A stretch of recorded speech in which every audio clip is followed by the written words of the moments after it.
ঢাকা আন্তর্জাতিক বাণিজ্য মেলায় মোট 7টি দেশের 11টি প্রতিষ্ঠান প্যাভিলিয়ন দিয়েছে। তার মধ্যে সবথেকে আকর্ষণীয় প্যাভিলিয়ন এই টার্কিশ প্যাভিলিয়নটি। আপনারা দেখছেন এখানে বিভিন্ন ধরনের লাইট এবং ঝাড়বাতি রয়েছে। 40,000 টাকা থেকে শুরু করে 1 লক্ষ টাকার পর্যন্ত ঝাড়বাতি কিন্তু এই শপটিতে রয়েছে। আপনারা দেখতে পাচ্ছেন প্রচুর মানুষের ভিড় এই শপটিতে।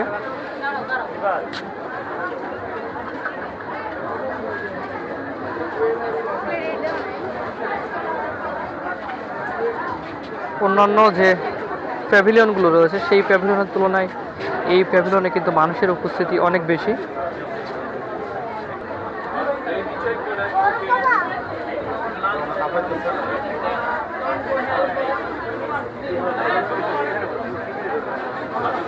দর্শক আপনারা দেখছেন একটি টার্কিশ প্যাভিলিয়ন, বিভিন্ন ধরনের লাইট রয়েছে এই টার্কিশ প্যাভিলিয়নটিতে। এই মুহূর্তে আপনারা যে ঝাড়বাতিটি দেখছেন এটি প্রাইস 45,000 টাকা।